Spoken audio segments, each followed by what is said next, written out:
France 24 et La Première présente. Bonjour à tous, bienvenue dans l'Hebdo Outre-mer, l'émission consacrée à l'actualité et à la découverte des territoires ultramarins. À la une cette semaine, l'épidémie de choléra qui sévit toujours à Mayotte. Premier décès mercredi d'un enfant de 3 ans et des dizaines de contaminations. A tout de suite.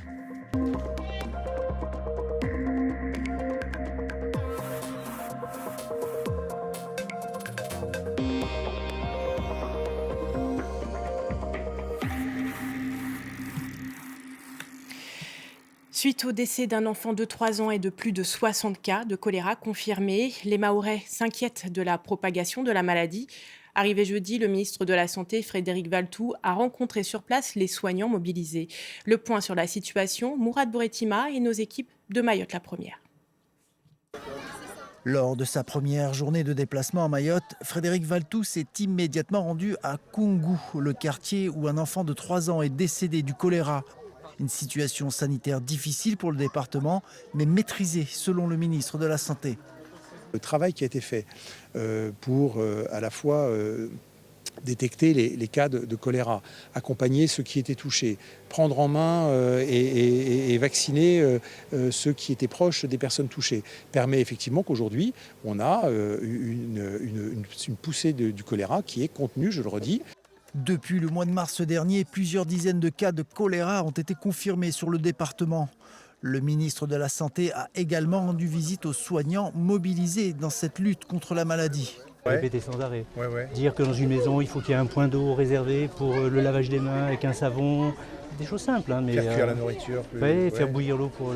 Le problème, c'est qu'ici, beaucoup de gens utilisent l'eau de la rivière. Et là, c'est catastrophique. Des échanges, mais pas de prise de parole dans ce quartier où les conditions de vie sont déplorables. Les habitants auraient aimé rencontrer le ministre. Ça m'embête beaucoup qu'il soit venu jusqu'à Koungou, jusqu'à notre quartier. Il est resté à l'entrée, il était venu voir notre situation, mais sans nous demander comment on vit. La question de l'hygiène génère des tensions. La semaine dernière, la mairie a installé des robinets, mais qui ne sont toujours pas alimentés en eau douce. Les habitants continuent donc de nettoyer la vaisselle et de se laver dans la rivière. En Guadeloupe, à Pointe-à-Pitre, le feu a encore ravagé 6 habitations. 5 pompiers ont été blessés. C'est le 5e incendie dans le centre-ville depuis le début de l'année. Une des causes serait le nombre important de maisons abandonnées. Ce sinistre soulève beaucoup de questions. Eric Stimfling.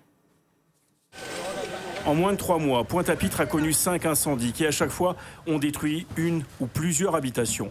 J'ai la conviction que ces incendies qui se multiplient à Pointe-à-Pitre ont pour finalité de rendre invisible l'action de notre municipalité. Les efforts qu'on fait sont sans cesse réduits à néant. Alors, à défaut d'en trouver le ou les auteurs, il reste néanmoins possible d'identifier des facteurs à risque. C'est le travail de la cellule RCCI du SDIS de Guadeloupe. On a affaire bien souvent à des structures qui sont peu solides dans leur partie rez-de-chaussée, avec des surélévations en bois, beaucoup d'habitations qui ne sont plus occupées, qui pour certaines sont squattées. Une source policière s'interroge même sur la présence possible d'une cuisine à crack avec des solvants et de l'éthanol, des produits extrêmement inflammables. De fait, la responsabilité des propriétaires peut être engagée. On a laissé cette maison à l'état d'abandon et regardez, tout le monde en pâtit autour d'un point d'abandon, de négligence, de squat. Tout un quartier va être rayé de la carte.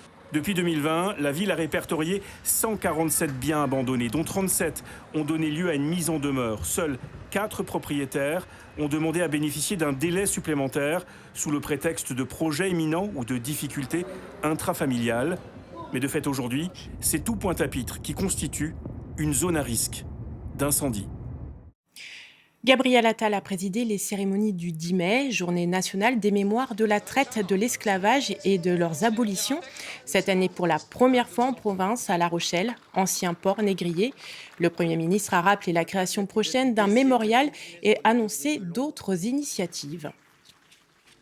Parce que nous regardons l'histoire en face, parce que nous voulons faire savoir, je souhaite qu'une grande exposition nationale sur la mémoire de l'esclavage puisse se tenir en 2026, année des 25 ans de l'adoption de la loi sur la reconnaissance de l'esclavage comme crime contre l'humanité. De nombreuses collectivités, depuis longtemps, et de nombreuses associations, depuis longtemps, demandent la création d'un label spécifique pour les lieux de mémoire de l'esclavage. Je vous l'annonce, ce label, nous allons le créer. Gabriel Attal a également évoqué le thème général des résistances, en particulier le marronnage. Cette façon d'échapper à l'esclavage a été largement pratiquée dans plusieurs colonies françaises. C'est notre dossier signé Ludmila Zi.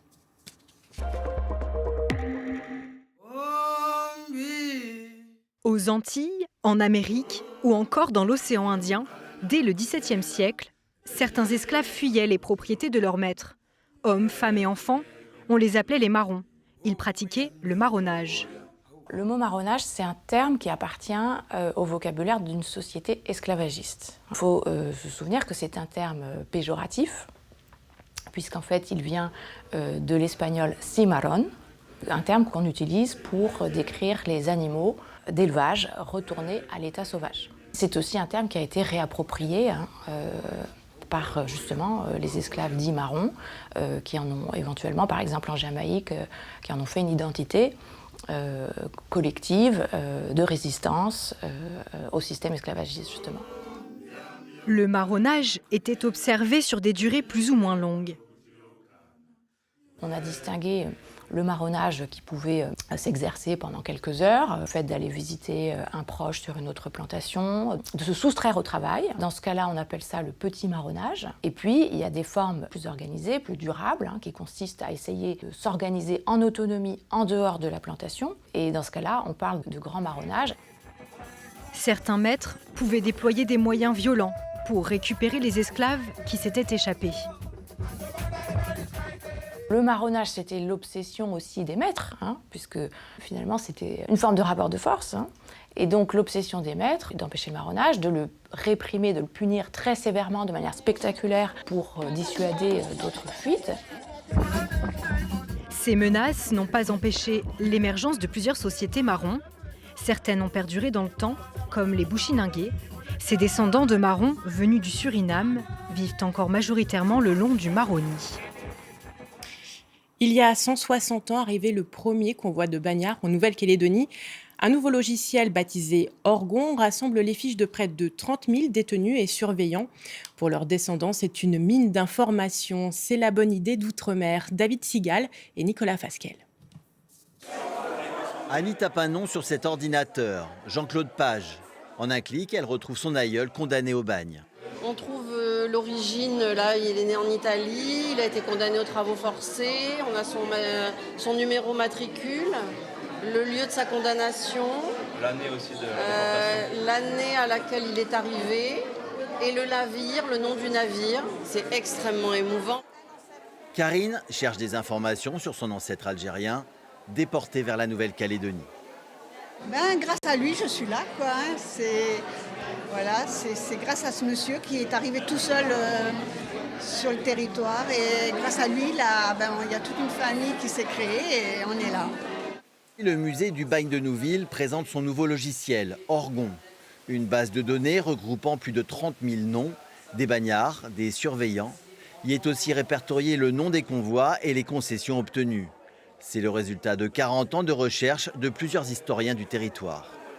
Ça va profiter aux Calédoniens, mais c'est aussi un travail qui va profiter à tous les chercheurs qui travaillent sur la colonisation pénale dans le monde entier. Ce sont des chercheurs américains, australiens, britanniques et même français. Il a fallu 3 ans pour vérifier et saisir ces milliers de données. Ce n'est pourtant qu'un début. La plateforme est prévue pour s'enrichir de nouvelles connaissances. Il y aurait par exemple toutes les informations d'état civil à mettre dans cette base, parce qu'un condamné, lorsqu'il est libéré, il va se marier, il va avoir des enfants, et on pourrait continuer d'enrichir la base comme ça. Aujourd'hui, ces descendants de bagnards ont accès aux ordinateurs mis à disposition par le musée. Prochainement, la plateforme sera accessible sur Internet pour permettre aux Calédoniens de retrouver leurs racines. Le spectacle attire de nombreux curieux sur le littoral guyanais. De mai à juin, la plage d'Awala Yalimapo se transforme en lieu de pont des tortues luttes et des tortues vertes. Un site cependant menacé par l'érosion. Le reportage de Terence Moy. Les dernières lueurs du jour dévoilent un spectacle à couper le souffle sur la plage d'Ea Tayalimapo. On vient de voir une tortue lutte pondre des œufs. Et en plus de ça, on vient de voir un nid d'œufs de tortue verte éclore. Une tortue lutte en plein effort pour cacher la centaine d'œufs qu'elle peut pondre. Juste à côté, des bébés tortues vertes en train de se frayer un chemin vers l'océan. Même les habitants de la commune se devaient d'être présents. C'est un ami qui m'appelle pour dire que en ce moment, depuis hier déjà, il y a un qui était venu vers le parking hier là. Aujourd'hui, on me rappelle pour me dire que voilà, ça se passe, donc je suis venu voir direct.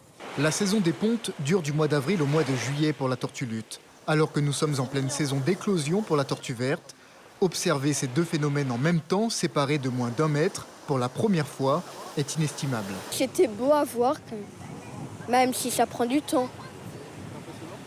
Ouais, c'était vraiment impressionnant. Un moment unique, presque rarissime aujourd'hui. Sur ce lieu connu de tous comme la plage des tortues luttes, avec l'érosion qui accélère depuis quelques années, cet habitat est largement menacé. C'était une des plus grandes plages de ponte du monde. On avait dans les années 70 environ 15 000 pontes par an. On a été l'année dernière à un peu plus d'une centaine. Donc on a perdu quand même plus d'un facteur 100. Et donc il y a un enjeu de conservation qui est très important. Et c'est pour ça qu'avec la réserve de la Mana, on multiplie les efforts. Et que là, on déploie ce projet d'écloserie, donc qui va vraiment consister à déplacer des nids, donc qui est très interventionniste, mais qui est un peu une solution de dernière chance pour une population qui est dans un état critique. La tortue verte et la tortue lutte sont deux espèces protégées. Les efforts produits pour les préserver portent leurs fruits. Le nombre de pontes ces dernières années ne cesse de grandir. Et c'est la fin de cette édition. Pour réagir et revoir l'émission, direction france24.com et les réseaux sociaux. Merci de votre attention. Rendez-vous le week-end prochain. La formation continue sur France 24. On se quitte quand même avec la flamme olympique. Elle est arrivée ce jeudi à Marseille, au bord du Belém. Parmi les milliers de bateaux qui l'ont escortée, des embarcations ultramarines, pirogues polynésiennes et yoles martiniquaises.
Il y a ceux qui n'ont jamais commencé à fumer.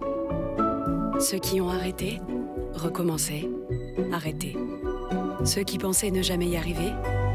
Et ceux qui ont enfin trouvé la bonne méthode. Ceux qui ne se sentent pas encore vraiment bien. Et ceux qui se sentent tellement mieux. 50 millions de Français vivent sans tabac. Rejoignez-les. Bienvenue dans une vie sans tabac.